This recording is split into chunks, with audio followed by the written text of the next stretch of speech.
सो hi friends, आज हमारे पास ये जो क्वेश्चंस है जहाँ पे हमें दे रखा है एक सेमी सर्किल दे रखा है और यहाँ पे एक ट्रायंगल है। तो हमें ये सेमी सर्किल का जो साइडेड पोर्शन है इसका हमें एरिया यहाँ पे हमें निकालना है। तो कैसे निकालेंगे, देखो हमें यहाँ पे क्या दे रखा है, इस ट्रायंगल का जो कि 90 डिग्री राइट एंगल ट्रायंगल का हमें हाइपोटेनियस दे रखा है √10 और हमारा जो हाइट है वो 1 दे रखा है। तो हम यहाँ पे ऑब्वियसली निकाल सकते हैं इसका जो बेस है वो कितना निकाल सकते हैं, थ्रू पाइथागोरस थ्योरम हम इसका बेस हम निकाल सकते हैं।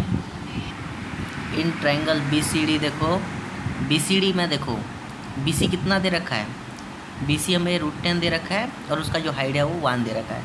तो थ्रू पाइथागोरस थ्योरम हम यहाँ पे लिख सकते हैं कि BC square is equal to DC square plus BD square. Obviously हम लिख सकते हैं, हमें क्या निकालना है, BD स्क्वायर निकालना है। तो BD इज इक्वल टू √ऑफ BC square minus DC square. Okay, BD is equal to BC square कितना है, √ऑफ BC √10 का होल स्क्वायर माइनस 1 का स्क्वायर।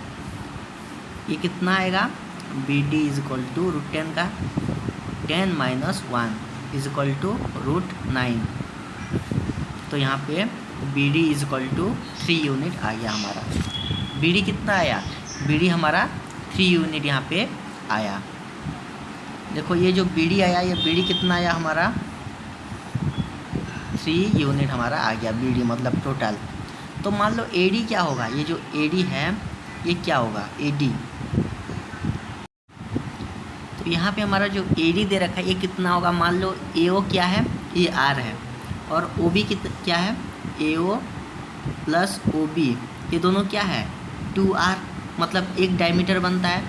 तो ये क्या होगा, 2R से अगर हम माइनस कर देंगे 3 को तो AD निकल के आ जाएगा कि नहीं। तो इसका वैल्यू कितना होगा, 2R माइनस 3 बराबर।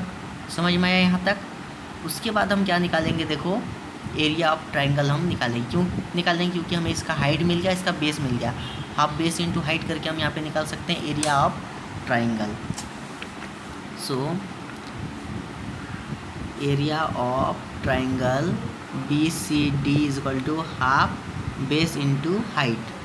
1/2 इंटू बेस कितना दे रखा है, बेस है 3 और हाइट है 1, तो ये कितना आ जाएगा 3/2 यूनिट। हमारा एरिया कितना आएगा, 3/2 यूनिट। समझ में आया यहाँ पे। उसके बाद देखो यहाँ पे क्या बोला है, हमें एरिया ऑफ सेमी सर्किल निकालना है। हमें एरिया ऑफ क्या निकालना है, सेमी सर्किल यहाँ पे निकालना है। अब देखो यहाँ पे मेन चीज़ क्या है, हमें एरिया ऑफ सेमी सर्किल निकालने के लिए हमें क्या पता लगाना पड़ेगा, पहले हमें इस सेमी सर्किल का रेडियस हमें यहाँ पे पता लगाना पड़ेगा। और हम इसका रेडियस कहाँ से पता लगाएंगे, इसका हम रेडियस कैसे पता लगाएंगे, अगर हम ये जो CD है, CD को यहाँ पे हम ज्वाइन करते हैं, इसको एक्सटेंड करके हम यहाँ पे ज्वाइन करेंगे तो यहाँ पे हमें क्या मिलेगा, हमें यहाँ पे 2 ठो कॉर्ड मिलेगा। देखो AB एक क्या है, कॉर्ड है सर्किल का मान लो, और यहाँ से C और यहाँ पे और एक हम ज्वाइन करेंगे, ये एक कॉर्ड मिल जाएगा। तो इंटरसेक्टिंग कॉर्ड थ्योरम हमने पढ़ा है सर्किल चैप्टर में, intersecting chord theorem. Intersecting chord theorem में क्या होता है, अगर 2 ठो कॉर्ड एक साथ इंटरसेक्ट करते हैं तो उनका जो प्रोडक्ट होगा, मतलब उनका जो सेंटर पॉइंट से लेकर उनका जो प्रोडक्ट होगा वो क्या होगा, एक दूसरे के साथ इक्वल होगा। तो यहाँ पे हम पहले क्या करेंगे, इसको हम ज्वाइन करते हैं। देखो अभी हमने इसको ज्वाइन किया तो ये नीचे वाला क्या हो जाएगा, ये ऊपर वाला अगर 1 है तो नीचे वाला भी 1 हो जाएगा, हो गया। उसके बाद देखो ये वाला 2R माइनस 3 है, ये कॉर्ड का AB का, और ये कितना है 3 है।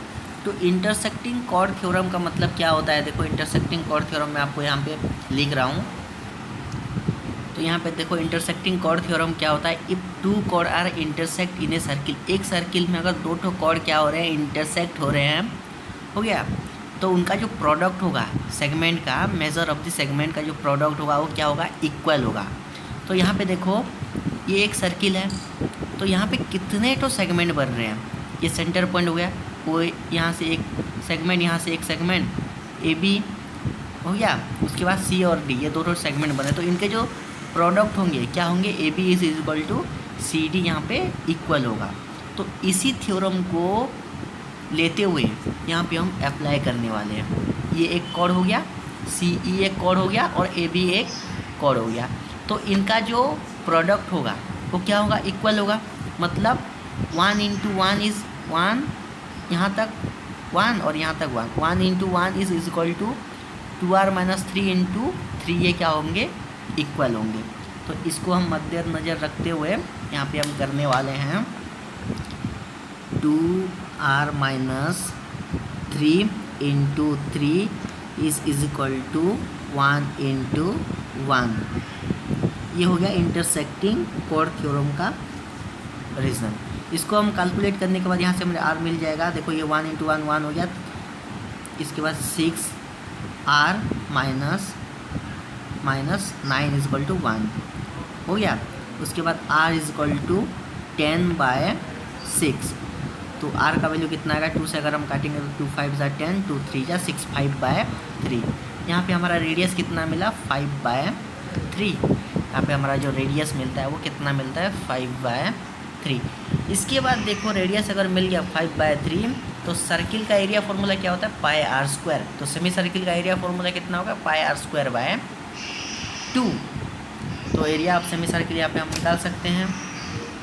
यहाँ पे हम area of semi circle is equal to pi r square by 2 हम करके यहाँ पे निकाल सकते हैं। तो वैल्यू पुट करते हैं और निकालते हैं, देखो कितना आएगा।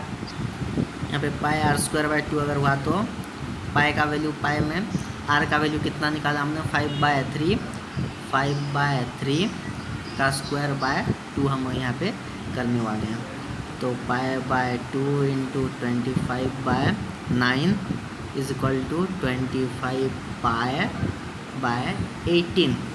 25π/18 समझ में आया। ये किसका एरिया निकला, एरिया ऑफ सेमी सर्किल। हमें क्या निकालना है, हमें यहाँ पे क्या निकालना है, एरिया ऑफ ये सेमी सर्किल यहाँ पे आया, हो गया। एरिया ऑफ सेमी सर्किल कितना आया, 25π/18। हमें क्या निकालना है, एरिया ऑफ सिर्फ साइडेड पोर्शन हमें यहाँ पे निकालना है। तो क्या करेंगे, सेमी सर्किल से एरिया ऑफ ट्रायंगल को माइनस कर देंगे। और एरिया ऑफ ट्रायंगल हमने कितना निकाला था, 3/2। एरिया ऑफ ट्रायंगल हमने निकाला था 3/2। यहाँ पे हम करेंगे एरिया ऑफ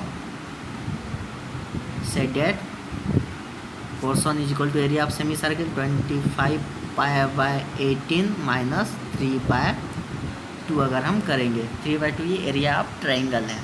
तो यहाँ पे हमारा वैल्यू कितना निकल के आएगा, ये आपको निकालना है अप्रोक्सीमेट वैल्यू और मुझे कमेंट करना है। यहाँ पे जो हमारा जो यहाँ तक लिख के भी अगर आप स्क्वायर यूनिट करते हो तो कोई प्रॉब्लम नहीं है। यहाँ तक करके अगर आप छोड़ दोगे तो कोई प्रॉब्लम नहीं है, लेकिन इसका जो अप्रोक्सीमेट वैल्यू आने वाला है वो आपको निकालना है और आदित्य फाउंडेशंस के कमेंट बॉक्स पे आपको कमेंट करना है। तो इसका अप्रोक्सीमेट वैल्यू मैं आपको बता देता हूँ। इसका जो अप्रोक्सीमेट वैल्यू होने वाला है, अप्रोक्सीमेट वैल्यू जो होगा वो 2.86 के आसपास इसका वैल्यू आने वाला है स्क्वायर यूनिट। तो ये वैल्यू आपको सही में आ रहा है या नहीं आ रहा है, ये आपको कमेंट में बताना है।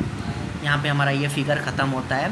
ये जो फिगर है आपको एक बार देख लेना है कि यहाँ पे अगर कुछ भी गलत है तो आपको कमेंट करके बताना है। और ये जो इंटरसेक्टिंग कॉर्ड थ्योरम है ये हमने सर्किल वाले चैप्टर में पढ़ाया है, आप जाके वहाँ पे देख सकते हो। अगर आपको नहीं लगता है तो आप गूगल से किसी भी आप दूसरे एजुकेटर से आप देख के समझ सकते हो, लेकिन हमने इसके बारे में डिटेल्स में हमने बात की है। तो यहाँ पे हमारा ये वाला वीडियो ख़त्म होता है। नेक्स्ट हम मिलते हैं नेक्स्ट वीडियो पे।